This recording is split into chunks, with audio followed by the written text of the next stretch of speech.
নমস্কার বন্ধুরা, আশা করি আপনারা সকলেই ভালো আছেন। আপনারা দেখছেন XAUUSD gold versus dollar trading chart. আজকে সপ্তাহের শেষ দিন, শুক্রবার। আজকে কোনো রকম ইম্পর্টেন্ট নিউজ নেই, মার্কেটে প্রভাব বিস্তার করবে সেরকম কোনো নিউজ নেই। তা মার্কেট মেকাররাই মার্কেটটাকে মুভ করবে। তবুও নিউজ টাইমটা নোট করে নেন: 7:45, 8:30, 9:20 আর 9:30। দেখুন, এটা একটা উইকলি ক্যান্ডেলটা যদি নিচে ক্লোজিং দিয়ে দেয়, উইকলি ক্যান্ডেলটা এই রেড ক্যান্ডেলটা নিচে যদি ক্লোজিং দেয়, তবে আমরা উইকলিতে সেলে কনভার্ট হব। তাছাড়া এখন আমরা বাইয়ে আছি।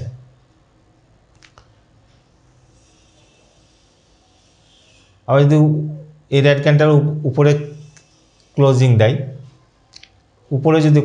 রেড ক্যান্ডেলটার উপরে যদি ক্লোজিং দেয়, তাহলে আমরা কনফার্ম বাই। আবার এই টেস্টে আবার বাই দেখতে থাকবো। আসা যাক ডেলি ক্যান্ডেলে। দেখুন, ডেলি ক্যান্ডেল 1, 2, 3 দিন ধরে একই জায়গাতে মার্কেট ঘোরাফেরা করছে। মার্কেট 3 দিন ধরে একই জায়গাতে ঘোরাফেরা করছে। এই যে রেড ক্যান্ডেলটা আছে, এই রেড ক্যান্ডেলটা শ্যাডোর নিচে যদি ক্লোজিং দেয়, তাহলে আমরা এই টেস্টে তখন সেল দেখব। তাছাড়া আমরা এই টেস্টে সবসময় বাই দেখতে থাকবো।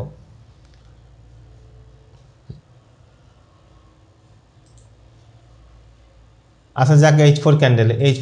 দেখুন কি সিচুয়েশন ক্রিয়েট হয়েছে। H4 ক্যান্ডেলেও আমরা বাইয়ে আছি যতক্ষণ না এই যে একটা লেভেল আছে, এই লেভেলটার নিচে ক্যান্ডেল ক্লোজ করছে। 4575 নিচে যদি ক্যান্ডেল ক্লোজ করে দেয়, তাহলে রিটেস্টে আমরা তখন সেল দেখব। 4575 নিচে যদি ক্যান্ডেল এরকম ক্লোজ করে, তাহলে রিটেস্টে আমরা সেল দেখব। তাছাড়া বাই দেখতেই থাকবো। H1 দেখুন কি সিচুয়েশন ক্রিয়েট হয়েছে। H1 আমরা বাইয়ে আছি। দেখুন, এই যে একটা লেভেল ক্রিয়েট হচ্ছে, এই লেভেলটার নিচে যদি ক্যান্ডেল ক্লোজ করে, এই 4563 নিচে যদি ক্যান্ডেল ক্লোজ করে দেয়, তাহলে আমরা সেল দেখতে থাকবো। দেখুন, টাচ করছে, উপর দিকে উঠছে, আবার নিচে নামছে, আবার উপর দিকে উঠছে। এই লেভেলটার নিচে যদি ক্যান্ডেল ক্লোজ করে দেয়, তাহলে আমরা তখন সেল দেখতে থাকবো। রিটেস্টে তখন সেল দেখব। নিচে আবার দেখুন অনেক গ্যাপ পড়ে আছে।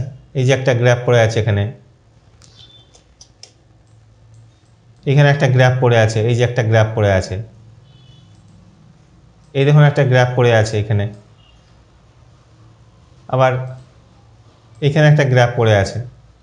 এই গ্যাপগুলোকে ফিল করতে মার্কেট আসতে পারে, আবার নাও আসতে পারে।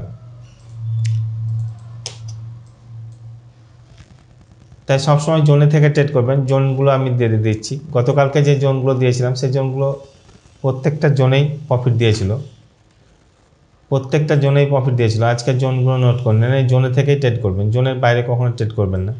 দেখুন, এখানে একটা জোন দিয়েছিলাম আমি 15-17, এখানে টাচ করে নিচে নেমেছে। আবার এখানে একটা জোন দিয়েছি, এখান থেকে টাচ করে উপর দিকে ওঠার চেষ্টা করছে। তাই জোনে থেকে ট্রেড করবেন। মার্কেট যেহেতু এক জায়গাতেই ঘোরাফেরা করছে, মার্কেট দেখুন এই যে একটা লেভেল, মার্কেট দেখুন এই যে একটা লেভেল, আর এই লেভেলের নিচে, এই লেভেলের মধ্যে ঘোরাফেরা করছে। এখানেই ঘোরাফেরা করছে, এরকম ঘোরাফেরা করছে। এখানে মার্কেট হয়তো এদিকে নিচে নেমে আসে, উপর দিকে উঠতে পারে, কিংবা উপরে টাচ করে আবার নিচের দিকে নামতে পারে। তাই এই সিচুয়েশানে এই যে মার্কেট এক জায়গাতে ঘোরাফেরা করছে, এরকম সিচুয়েশানে ট্রেড করা একটু ডিফিকাল্ট, একটু মুশকিল হয় ট্রেড করা। এই এক জায়গাতে মার্কেট ঘোরাফেরা করলে জোনগুলো ক্রিয়েট করা বা জোনগুলো সেরকমভাবে রিজেকশনও দেয় না। তাই এই এক জায়গাতে মার্কেট যদি ঘোরাফেরা করে, সেক্ষেত্রে একটু ট্রেড করাটা একটু মুশকিল হয়। তবু আমরা ট্রেড করতে যখন এসেছি, তখন ট্রেড করতেই হবে। তাই জোনগুলো দিয়ে দিচ্ছি। এই জোনে থেকে ট্রেড করবেন, জোনের বাইরে কখনো ট্রেড করবেন না। এই জোনের মধ্যে থেকে ট্রেড করবেন। জোনের বাইরে এই যে ফাঁকা জায়গাতে, এই ফাঁকা জায়গাতে কখনো ট্রেড করবেন না। এখানে স্টপ লস লাগাবেন, এখানে নিচে স্টপ লস লাগাবেন, রিজেকশন দেখবেন, দেন এন্ট্রি নেবেন। ধন্যবাদ।